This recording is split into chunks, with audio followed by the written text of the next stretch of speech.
বাবা শিশি আমার তো চশমাটা ভাঙে গেছে। চশমা ছাড়া চোখে আমি ঝাপসা দেখি, তাছাড়া ওষুধও ফুরাই গেছে। বাবা চশমার ওষুধটা আজকে কিনে দে। বাবা তোমার কি আক্কেল জ্ঞান বলতে কিচ্ছু নাই? তুমি দেখতেছো যে আমার শাশুড়ি আসছে, শালা আসছে, শালি আসছে, ওদেরকে নিয়ে মার্কেটে যাইতেছি, মানে কখন কি বলতে হবে কিচ্ছু বোঝো না। আর আমি বুঝি না 2 দিন পর পর তোমার কিসের এত ওষুধ লাগে। সময় দেখো না, ক্ষণ দেখো না, কখন কি বলতে হবে কিচ্ছু বোঝো না, যত সব। আমি তোমাকে 500 টাকা দিচ্ছি, চশমা লাগবে না, ওষুধ লাগবে, কি লাগবে তুমি গিয়ে নিয়ে আসো। রাখো, চলো। দাঁড়াও।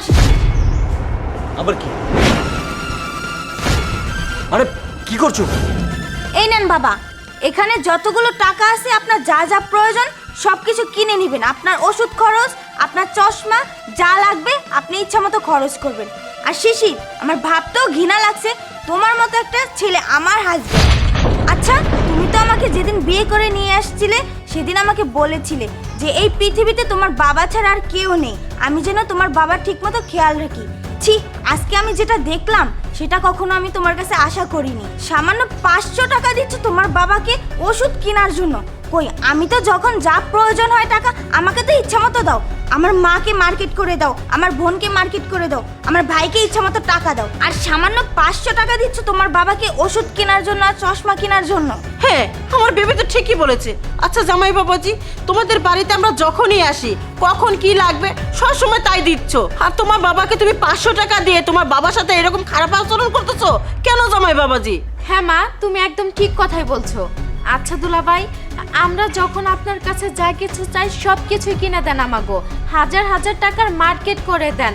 আর আজকে আপনি আপনার বাবার সাথে এরকম খারাপ আচরণ কেন করছেন? দুলাভাই, আপনাকে একটা কথা বলি, আপনার বাবার সাথে আপনি যে আচরণটা করছেন না, আমাদের বাড়ির কাজের লোকের সাথেও আমরা কখনো এমন করি না। আজকে সামান্য 500 টাকা দিয়েছেন, তাতে আপনার গা জ্বলে উঠতেছে। তাও এর দিকে তাকাইলে মনে হয় উনি কোথাকার কোন এক ভিখারির পোশাক পরে আছে। ছি ছি ছি ছি, আগে যদি জানতাম যে আপনি এরকম ধরনের লোক, তাহলে কখনোই আমার বোনকে আপনার কাছে বিয়ে দিতাম। আপনি এমন কেন দুলাভাই? ছি! শোনো শিশির, তুমি যেদিন তোমার মন মানসিকতা ঠিক করতে পারবে সেদিন আমি এই বাড়িতে ফিরে আসব। আর তুমি থাকো মা, চলো।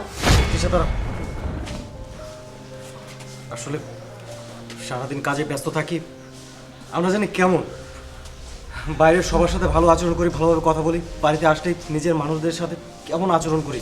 বাবা আসলে আমি যা করেছি অন্যায় করেছি, ভুল করেছি, আমি বুঝতে পারিনি। তোমার প্রতি আমার আরও যত্নশীল হওয়ার দরকার ছিল, যেটা আমি করিনি। কিন্তু বাবা বিশ্বাস করো, আমি তোমাকে অনেক ভালোবাসি।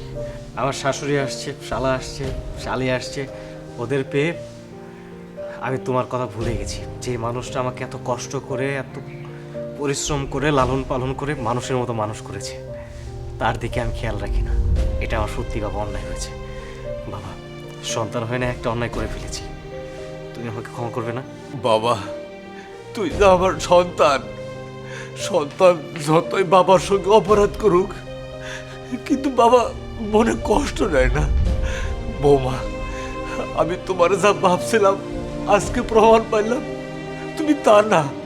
আমি আল্লাহর কাছে দোয়া করি তোমার মতো লক্ষ্মী বৌমা যেন প্রতিটা সংসারে আসে। বৌমা, আজ থেকে তুমি আমার বৌমা না, আমার মা। ঠিক আছে, আমার মেয়ে আজকে থেকে আপনার মেয়ে। আমার মেয়ের জন্য সবসময় দোয়া করবেন। বাবা আগে তোমাকে ডাক্তারের কাছে নিয়ে যাবো, তোমার চিকিৎসা করাবো, তোমার সানগ্লাস কিনে দেবো, তারপর হ্যাঁ হ্যাঁ, ঠিক আছে, চলেন। চলো।